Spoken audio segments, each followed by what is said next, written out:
तो जो next question है हमारा वो है, in a lottery a person chooses 6 different numbers at random from 1 to 20. If these 6 numbers match with the 6 numbers already fixed by the lottery committee, he wins the prize. What is the probability of winning the prize in the game. भाई ऐसा है कि हमारे पास एक lottery box है, तो ये lottery box हम बना लेते हैं, ठीक है. और इसमें 1 2 3 4 लेके, और यहाँ पे हमारे पास 20 लॉटरीज हैं और उन पे सब पे 1 से लेके 20 तक नंबर लिखा हुआ है, ठीक है. अब ऐसा है कि आपको इनमें से 6 टिकट्स चूज़ करनी है और आपको प्राइस तब मिलेगा जब आपकी 6 टिकट एग्जैक्टली उन 6 टिकट से मैच करेंगी जो कमेटी ने इनमें से कोई भी फिक्स की हुई है कि ये हमारी लॉटरी वाली टिकट है, ठीक है. मैं एक बार फिर से एक्सप्लेन करता हूँ कि हमारी लेट से 1 2 3 4 5 6 7 8 9 10 11 12 13 14 15 16 17 18 90 और 20, ये 20 नंबर्ड हमारे पास लॉटरी टिकट्स हैं. अब कमेटी ने इनमें से कुछ में प्राइस छुपाया हुआ है, 6 में जो है प्राइस छुपाया हुआ है. लेट्स से रैंडमली हम ये मान लेते हैं कि लॉटरी कमेटी ने इसमें एक प्राइस छुपाया हुआ है, एक प्राइस वाली ये है, एक प्राइस वाली ये है, एक प्राइस वाली ये है, 4 हो गई हैं, एक प्राइस वाली ये है और एक प्राइस वाली ये है, ठीक है. तो आपको 20 में से 6 लॉटरी टिकट विड्रॉ करने का मौका मिलेगा और आपको प्राइस तब मिलेगा जब आप एग्जैक्टली इन्हीं 6 को सिलेक्ट करो, ठीक है. आप एग्जैक्टली इन्हीं 6 को सिलेक्ट करोगे तब जाके आपको प्राइस मिलेगा, ठीक है. तो आपको प्राइस विन करने का जो है विनिंग प्रोबेबिलिटी कितनी है, इस बात की जो है ये क्वेश्चन है. तो सीधा सा टोटल नंबर ऑफ जो है मेथड्स कितने हो सकते हैं. भाई हमारे पास टोटल नंबर ऑफ जो टिकट्स हैं या लॉटरीज हैं वो 20 हैं और उनमें से 6 को सिलेक्ट करना है. तो 20 में से 6 को सिलेक्ट करने के तरीके हो गए इतने 26, ठीक है. अब आ जाते हैं फेवरेबल आउटकम पे. फेवरेबल आउटकम का मतलब ये है कि आपको 6 टिकट सिलेक्ट करनी है और सिर्फ इन्हीं 6 में से सिलेक्ट करनी है, सिर्फ इन्हीं 6 लॉटरी वाली टिकट में से ही आपको 6 सिलेक्ट करनी है. तो आपको 6 इन 6 में से ही 6 सिलेक्ट करने हैं तब आपको प्राइस मिलेगा, ठीक है. तो 6 का मतलब 1 और 26, इसको आप सोल्व करके देख सकते हैं कि क्या आंसर आएगा, ठीक है. तो ये हमारा जो था, भाई देखो हमें प्राइस तब मिलेगा जब एग्जैक्टली हम उन्हीं 6 को चूज़ करेंगे और उन्हीं 6 में से 6 को चूज़ करने का तो एक ही तरीका है, ठीक है, कि एग्जैक्टली वही हमने सिलेक्ट कर ली है.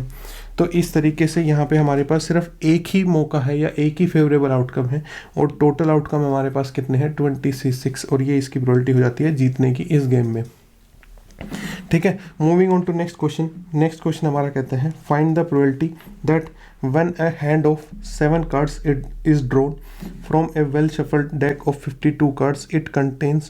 पहला क्वेश्चन है कि all जो है all kings, ठीक है, all kings की हमें प्रोबेबिलिटी पूछी है. क्वेश्चन की डिमांड ये है कि आपके पास 52 कार्ड्स हैं, ठीक है, और उसमें से आपने सिलेक्ट करने हैं कितने, उसमें से आपको सिलेक्ट करने हैं 7, ठीक है. A hand of 7 card is drawn मतलब 7 कार्ड्स हमने विड्रॉ किए या सिलेक्ट किए, ठीक है. और इस बात की प्रोबेबिलिटी पूछी है कि वो जो आपने 7 कार्ड्स सिलेक्ट किए हैं उन 7 में चारों किंग्स आ जाए, ठीक है. तो हम किंग का ही देख लेते हैं. हम ये जानते हैं इन 52 में से 4 किंग होते हैं और 48 अदर्स होते हैं.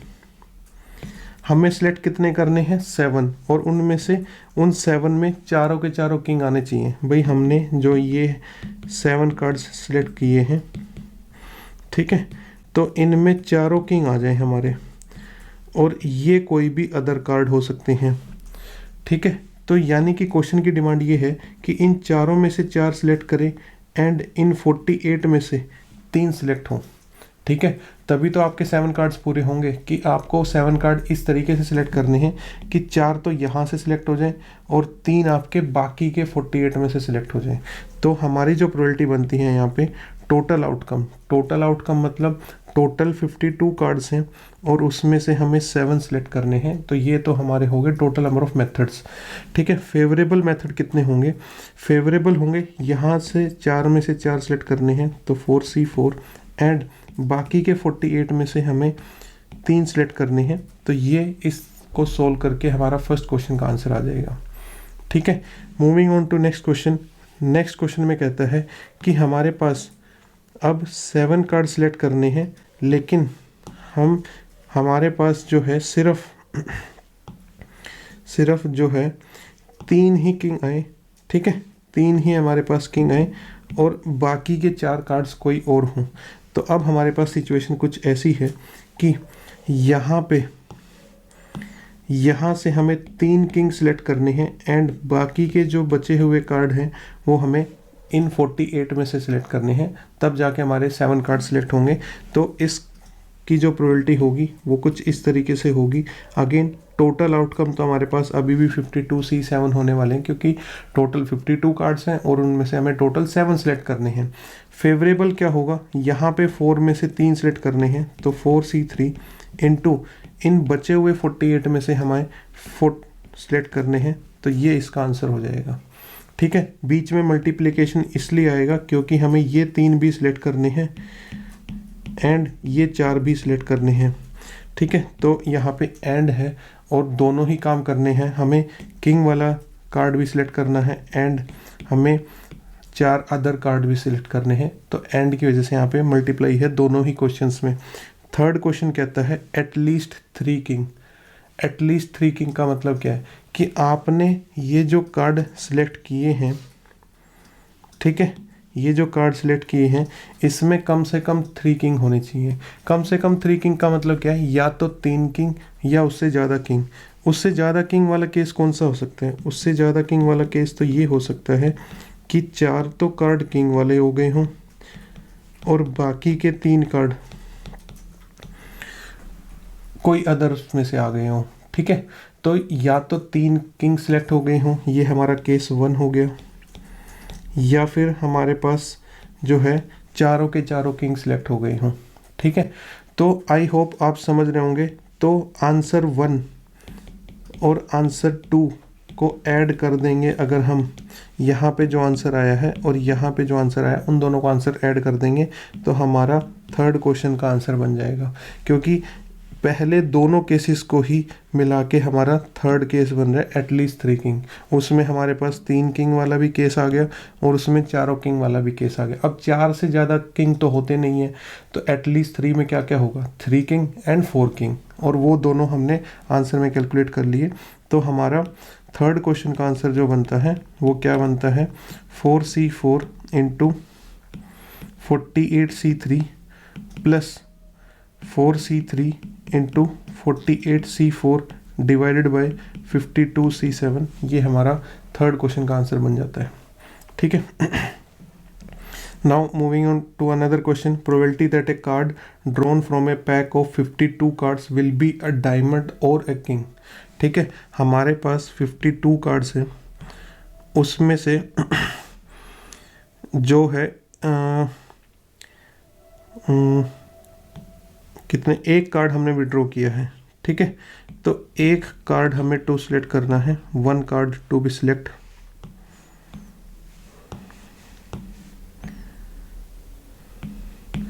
ठीक है, और उस एक कार्ड को ये पूछा है कि या तो वो डायमंड हो और या फिर वो एक किंग हो। तो हम सीधा सीधा फेवरेबल काउंट कर लेते हैं। भाई देखो, इसमें जो है फेवरेबल हमारे कौन से होंगे? फेवर में हमारे जो होंगे वो या तो किंग होना चाहिए या फिर क्या होना चाहिए? एक डायमंड होना चाहिए। और ऐसे अगर आप देख सकते हैं 16 कार्ड्स बनेंगे। 16 कैसे बनेंगे भाई? 13 कार्ड तो यहाँ पे होते हैं, ठीक है, और 4 किंग होते हैं, लेकिन ये तो 17 हो गया। लेकिन आप ये देखिए ना कि एक कॉमन भी होता है, एक किंग जो डायमंड का होगा किंग, वो दोनों जगह कॉमन भी होता है। ठीक है, तो उसको 2 बार तो नहीं काउंट करेंगे ना। तो 13 + प्लस 3 काउंट करेंगे क्योंकि एक किंग ऑलरेडी डायमंड के 13 में काउंट हो चुका है। तो हमारे फेवरेबल आउटकम 16 होंगे और टोटल आउटकम कितने होंगे, 52 होंगे। तो हमारी प्रोबेबिलिटी का आंसर 16/52 आ जाता है, या फिर 4 से डिवाइड करके इसको हम बोल सकते हैं 4/13। ठीक है, सिंपल सा क्वेश्चन था। फिर है हमारे पास कि a natural number is chosen at random from amongst the first 500। पहले 500 नेचुरल नंबर्स में से हमने एक नेचुरल नंबर को चूज़ किया। Then the probability that the number chosen is divisible by 3 और 5, या तो वो 3 से डिवाइड होता हो या वो 5 से डिवाइड होता हो। ठीक है, तो इस बात को हम कैसे देख सकते हैं? इस क्वेश्चन को हम ऐसे देख सकते हैं कि हमें पता है, देखिए ए इवेंट ले लीजिए कि वो 3 से डिविजिबल हो, ठीक है, और बी इवेंट ले लीजिए कि वो 5 से डिविजिबल हो। और हमें क्वेश्चन में प्रोबेबिलिटी पूछी है ए और बी, या तो वो 3 से डिविजिबल हो या 5 से डिविजिबल हो। और ए और बी का मतलब है ए यूनियन बी, और हम जानते हैं ए यूनियन बी का फॉर्मूला क्या बनेगा, probability of A plus probability of B minus probability of A intersection B. देखो जैसे सेट में होता था, सेट वाले रूल एज इट इज़ यहाँ पे हम अप्लाई कर सकते हैं। सेट में हमने पढ़ा था ए यूनियन बी किसके इक्वल होता है, ए प्लस बी और माइनस ए इंटरसेक्शन बी। तो वो प्रोबेबिलिटी पे भी लग जाएगी, वो कार्डिनलिटी वाले जो फॉर्मूले हमने सेट में पढ़े थे। ठीक है, अब ए की प्रोबेबिलिटी निकालनी है, बी की प्रोबेबिलिटी निकालनी है। ठीक है, तो पहले ए की प्रोबेबिलिटी देखते हैं क्या होगी। देखिए अगर हम ए सेट को बनाएं तो उसमें 3 से डिविजिबल वाले हमें नंबर्स लिखने हैं। वो कौन कौन से होंगे, उसमें 3 होगा, 6 होगा, 9 होगा, 12 होगा, और ऐसे करते करते उसमें जो है लास्ट नंबर जो होगा वो आई थिंक 498 होगा। ठीक है, 500 तक में जो लास्ट नंबर आएगा वो 498 होगा। ये आप फटाफट कैसे निकाल सकते हैं, आप 500 को 3 से डिवाइड करिए, 2 रिमाइंडर बचेगा, उस 2 को माइनस कर दीजिए, 498 आ जाएगा। ठीक है, अब देखो, अब हमें इसमें काउंटिंग करनी है। तो हमारे ए में जो है वो कितने एलिमेंट हैं, ये 1, ये 2, ये 3, ये 4। 498 को आप 3 से डिवाइड करिए, क्वेश्चन आएगा आपके पास 1 और 6 और 6। ठीक है, तो ए सेट में आपके पास 166 एलिमेंट हैं, तो ए की जो प्रोबेबिलिटी है वो आपकी हो जाएगी 166/500। ठीक है, क्योंकि टोटल हमारे पास 500 नेचुरल नंबर्स हैं और उनमें से ए इवेंट के फेवर में 3 से डिविजिबल होने वाले कितने हैं, 166। अब हम बी की निकाल लेते हैं, तो यहाँ पे इसको नोट कर लेते हैं 166/500। बी भी इसी तरीके से निकालेंगे हम। ठीक है,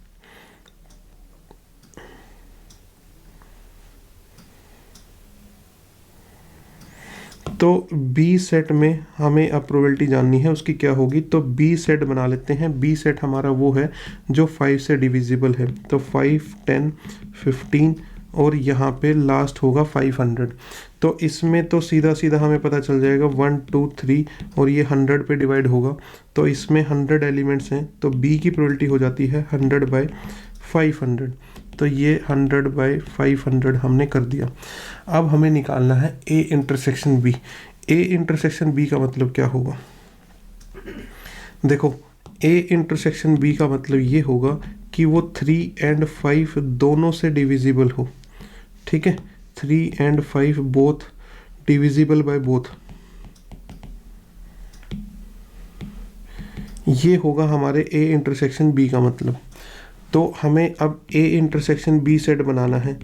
तो आप ये बताइए, ऐसा नंबर जो 3 से भी डिविजिबल होगा और 5 से भी डिविजिबल होगा, तो वो 15 के मल्टीपल्स होंगे।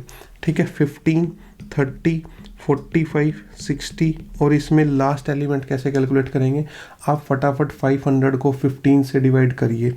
ठीक है, तो 500 को हमने 15 से डिवाइड किया, तो 15 3 ज़ा 45 और 50 15 3 ज़ा 45, 5 रिमाइंडर बच जाता है, तो 5 रिमाइंडर को आप माइनस कर दीजिए, लास्ट एलिमेंट हमारा क्या होगा 495।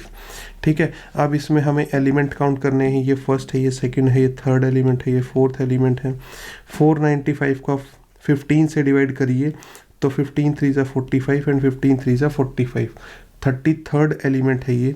और इस तरीके से हमारी जो A इंटरसेक्शन B की प्रोबेबिलिटी है वो हमारी कितनी हो जाएगी 33/500। और इस क्वेश्चन का फाइनल आंसर हमें क्या मिलने वाला है 166 + 100 - 33/500, और ये होने वाला है हमारा 233/500। ठीक है, तो हमारा डी ऑप्शन जो है यहाँ पे आंसर हो जाएगा। ठीक है, इस तरीके का क्वेश्चन हमने सेट में भी किया था। ठीक है, और आप यहाँ पे प्रोबेबिलिटी में भी देख सकते हो, वो क्वेश्चन फिर से आ गया है। ठीक है, तो ये एक क्वेश्चन मैं आपके लिए छोड़ रहा हूँ। ठीक है, इसमें आप देखिए, मैं यहाँ पे सिर्फ हिंट दे देता हूँ कि ए कॉम्प्लीमेंट इंटरसेक्शन बी जो है वो A - B के इक्वल होता था, यानी कि ओनली A के इक्वल होता था। यानी कि इस रीजन की जो प्रोबेबिलिटी है वो आपसे क्वेश्चन में पूछी है, probability of A complement intersection B कितना होगा। ठीक है, आपको गिवन क्या है, प्रोबेबिलिटी ऑफ A गिवन है 0.3, प्रोबेबिलिटी ऑफ B गिवन है आपको 0.2, और probability of A intersection B आपको गिवन है 0.1। ठीक है, अगर आपको याद आ रहा हो, प्रोबेबिलिटी ऑफ A - B जो है वो निकल सकता है probability of A minus probability of A intersection B, क्योंकि हमने सेट में पढ़ा था कि A - B जो है ये वाला पोर्शन है, ये कैसे निकाला जा सकता है, पूरे के पूरे A में से हम डिलीट कर सकते हैं किसको, इंटरसेक्शन वाले को। अगर पूरे A में से इस वाले को डिलीट कर दें A इंटरसेक्शन B को, तो हमारे पास क्या बचेगा A - B, यानी कि A कॉम्प्लीमेंट इंटरसेक्शन B बचेगा। तो इसका फटाफट आंसर हमने कैलकुलेट कर ही लिया है वैसे तो, दैट विल बी 0.3 - 0.1, और आंसर हमारा कितना हो जाएगा 0.2 हमारा आंसर हो जाएगा। ठीक है, चलिए, ये लेटर्स वाला जो है क्वेश्चन हमने जो है परमुटेशन कॉम्बिनेशन की लास्ट क्लास में भी हमने किया था। डी अरेंजमेंट का जो फॉर्मूला हमने डिस्कस किया था, वहाँ पे हमने इसको डिस्कस किया था कि किसी भी n ऑब्जेक्ट्स को डी अरेंज करने के कितने तरीके हैं। वहाँ पे हमने देखा था डी अरेंज का मतलब क्या होता है, कैसे हम डी अरेंजमेंट्स कर सकते हैं, और एक फॉर्मूला भी हमने उसका डिस्कस किया था। तो यहाँ पे उसी बेसिस पे एक प्रोबेबिलिटी का क्वेश्चन बन जाता है। वो क्वेश्चन क्या कहता है कि if n letters are dictated to 3 persons. ठीक है, यहाँ पे थोड़ी सी एरर रहेगी, यहाँ पे क्या कर लेते हैं, यहाँ पे हम कर लेते हैं n letters are dictated to n persons. ठीक है, यहाँ पे दोनों जगह n मान लेते हैं, तो n ही लेटर है और n पर्सन है, and an envelope is address to each of them. ठीक है, the letters are inserted into the envelopes at random so that each envelope contains exactly 1 letter. Find the probability that all letters are packed into correct envelope. पहला question ये है कि n letter है, n envelope है, n तो letters हैं। ठीक है, और उन्हीं के नाम के हमारे पास n एनवेलप्स हैं, और हर एनवेलप पे एक फिक्स्ड एड्रेस लिखा हुआ है। तो इस बात की प्रोबेबिलिटी कितनी है कि सभी के सभी लेटर्स अपने करेक्ट एनवेलप में इंसर्ट हो गए हैं। ठीक है, तो इस क्वेश्चन का जो आंसर है वो आप करेंगे इस तरीके से कि पहले तो आप देखेंगे टोटल आउटकम कितने हैं। n लेटर्स को n एनवेलप्स में अरेंज करने के जो टोटल तरीके होते हैं वो n फैक्टोरियल होते हैं। लीनियर परमुटेशन में हमने ये चीज़ें पढ़ी थी कि n जगह हैं, प्लेसेस हैं, और n पर्सन्स हैं या n ऑब्जेक्ट्स हैं, तो उनको अरेंज करने के सीधा कितने तरीके होंगे, n फैक्टोरियल। अब फेवरेबल आउटकम में हमारे पास सिर्फ एक ही ऐसा आउटकम है जो करेक्ट होगा।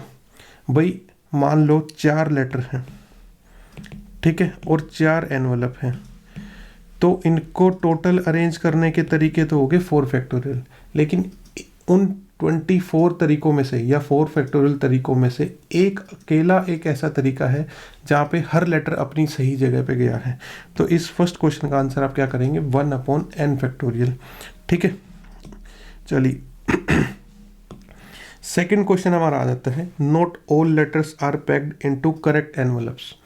ठीक है, अब ये कहता है कि सारे के सारे लेटर्स सही जगह पे नहीं है, या फिर इसी क्वेश्चन को दूसरे जो है तरीके से ऐसे स्टेट किया जा सकता है all at least one letter is packed into wrong envelope. ये अगर देखा जाए फर्स्ट क्वेश्चन का जस्ट अपोजिट है। फर्स्ट क्वेश्चन में कहा था सारे के सारे लेटर्स सही जगह पे पहुंच गए हैं, अब यहाँ पे कहता है कि भाई कम से कम एक लेटर तो ऐसा हो जो गलत जगह पहुंचा है। At least one letter is in wrong envelope. At least one का मतलब ये है या तो एक गलत जगह पे गया है, या उससे ज़्यादा दो गलत जगह पे चले गए हैं, तीन गलत जगह पे चले गए हैं, या उससे ज़्यादा जितने भी लेटर्स हैं सारे के सारे गलत जगह पे चले गए हैं। मतलब सभी के सभी जो है करेक्ट एनवलप में नहीं गए हैं। ठीक है, तो इसका जो आंसर होगा वो होगा टोटल प्रोबेबिलिटी 1 होती है माइनस ये ऊपर वाले आंसर को 1 में से माइनस कर देंगे तो आपको इस सेकंड क्वेश्चन का आंसर मिल जाएगा जब भी आपसे ऐसी कोई बात पूछी गई हो। ठीक है, चलिए थर्ड क्वेश्चन हमारा कहता है all letters are packed into wrong envelopes. ये आ जाता है डी अरेंजमेंट वाले फॉर्मूले से, क्योंकि डी अरेंजमेंट में हमने पढ़ा था कि डी अरेंजमेंट का मतलब होता है कि सभी ऑब्जेक्ट्स ने ऐसी प्लेस ऑक्यूपाई की है जो उनकी ओरिजिनल प्लेस नहीं थी, या सभी लोगों को डी अरेंज करने का मतलब ये है कि कोई भी अपनी ओरिजिनल सीट पे नहीं है, किसी दूसरी नई सीट पे है। ठीक है, तो डी अरेंजमेंट का फॉर्मूला हम लिख लेते हैं। ठीक है, तो उसका जो इस थर्ड क्वेश्चन की जो प्रोबेबिलिटी होगी, देखो टोटल तो हमारी n फैक्टोरियल ही रहने वाली है। ठीक है, ऊपर आएगा डी अरेंजमेंट का फॉर्मूला। डी अरेंजमेंट का फॉर्मूला क्या कहता था, n factorial into 1 minus 1/1 factorial plus 1/2 factorial minus 1/3 factorial plus 1/4 factorial और प्लस माइनस ये चलता रहेगा कहाँ पे, लास्ट 1/n फैक्टोरियल तक। ठीक है, तो आप ये देख सकते हैं ये n फैक्टोरियल और ये n फैक्टोरियल कट जाएगा और सिर्फ इतना पोर्शन जो है इसका आंसर में बच जाएगा। ठीक है, तो हो सकता है आपको कुछ बुक्स में ऐसे लिखा हो, बट मैंने आपको पूरा फॉर्मूला बता दिया कि ऊपर डी अरेंजमेंट वाला फॉर्मूला आ जाएगा, नीचे total number of permutations that is n factorial आ जाएगा। ठीक है, ये आपको लगाना है जब आपसे क्या पूछा गया हो, सारे के सारे लेटर्स गलत जगह पे पहुंच गए हों। ठीक है, अब लास्ट क्वेश्चन आ जाता है। तो लास्ट क्वेश्चन कहता है at least one letter is packed into correct envelope. ये कहता है भाई कम से कम एक लेटर तो सही जगह पे गया हो, सभी के सभी गलत जगह नहीं गए हैं, कम से कम एक जगह तो सही गया है। तो आप ये देख सकते हैं ये इसका जस्ट अपोजिट केस है। ठीक है, तो आपको क्या करना है, इस क्वेश्चन को आंसर करने के लिए 1 में से माइनस कर देना है जो भी आपका थर्ड फॉर्मूले के अकॉर्डिंग जो आंसर आएगा, थर्ड आंसर में से 1 में से थर्ड आंसर को माइनस कर देंगे तो आपको आंसर नंबर 4 मिल जाएगा। जब आपको क्या फाइंड आउट करना है, ये फाइंड आउट करना है कि सभी में से at least one letter went into correct envelope. ठीक है, तो इनको चारों फॉर्मूले को आप देखिए, समझिए फिर से कि क्या कहना चाहते हैं ये। ठीक है, ये वाला फॉर्मूला और ये वाला लास्ट वाला फॉर्मूला। ठीक है, तो इनको ध्यान रखिएगा, ऐसे इस टाइप के क्वेश्चन पूछे जा सकते हैं। अब नेक्स्ट जो है हम अलजेब्रा ऑफ इवेंट्स की बात करते हैं। हमने सेट में कार्डिनलिटी की बात की थी, तो वही रूल्स हमारे यहाँ पे प्रोबेबिलिटी में कॉपी पेस्ट हो जाते हैं। मैं फटाफट एक बार लिख देता हूँ कि कौन कौन से यहाँ पे रूल्स होंगे। जैसे हमारा नंबर 1 रूल ये है कि प्रोबेबिलिटी ऑफ ए और बी पूछा जाए तो वो होगा probability of A union B, that will be equal to probability of A plus probability of B minus probability of A intersection B.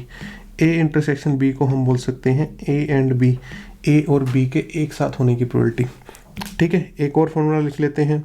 अगर हमें प्रोबेबिलिटी ऑफ नॉट ए पूछा जाए तो वो कुछ नहीं है बल्कि प्रोबेबिलिटी ऑफ जो है ए कॉम्प्लीमेंट है और उसको हम 1 माइनस प्रोबेबिलिटी ऑफ ए निकाल सकते हैं। ठीक है, या फिर आप इस फॉर्मूले को ऐसे भी लिख सकते हैं कि ए की प्रोबेबिलिटी प्लस ए के कॉम्प्लीमेंट की प्रोबेबिलिटी हमेशा कितनी होगी, 1 होगी। किसी काम के होने और ना होने की प्रोबेबिलिटी का सम हमेशा कितना आएगा, 1 आएगा। ठीक है, थर्ड हम देख लेते हैं कि अगर ओनली ए की प्रोबेबिलिटी पूछी है या फिर probability of A minus B पूछा है, या फिर अभी एक क्वेश्चन में हमने देखा था ए इंटरसेक्शन बी कॉम्प्लीमेंट पूछा है, तो वहाँ पे जो प्रोबेबिलिटी होगी वो कैसे निकाल सकते हैं, ए में से माइनस कर सकते हैं ए इंटरसेक्शन बी, ठीक है। या फिर हम ये भी कर सकते हैं ए यूनियन बी की प्रोबेबिलिटी अगर आपको क्वेश्चन में गिवन है तो उसमें से माइनस कर सकते हैं बी की प्रोबेबिलिटी, ठीक है। और इसके अलावा जो रूल्स हैं वो आप सेट वाले कार्डिनलिटी वाले फॉर्मूले ही रिवाइज कर लीजिए। जैसे कि 3 के लिए है हमारे पास प्रोबेबिलिटी ऑफ ए और बी, और सी के लिए वो है probability of A union B union C, और उसका फॉर्मूला है A plus probability of B plus probability of C minus probability of A intersection B minus probability of B intersection C minus probability of A intersection C और plus probability of A intersection B intersection C. तो इसमें कुछ नया नहीं है, आप set theory में पढ़ के आ चुके हैं, ठीक है। हमने अपनी क्लास में सारे जो इस टाइप की इक्वेशंस थी वो सब डिस्कस की थी, कैसे वो इक्वेशंस बनाई जा सकती हैं, कैसे उनमें मॉडिफिकेशंस की जा सकती है, वो हमने डिस्कस किया था, ठीक है। तो इसके बेसिस पे 2-3 क्वेश्चन हैं, तो इस क्वेश्चन पे मैं आपको छोड़ के जाता हूँ। इस क्वेश्चन को आप ट्राई कीजिए इन फॉर्मूलेस के हिसाब से, ठीक है। और हम फिर अगली क्लास में मिलते हैं, इसी टॉपिक को या इस क्वेश्चन को डिस्कस करेंगे और अगले नए टॉपिक को जो है हम डिस्कस करेंगे। तो till then you keep learning and keep smiling.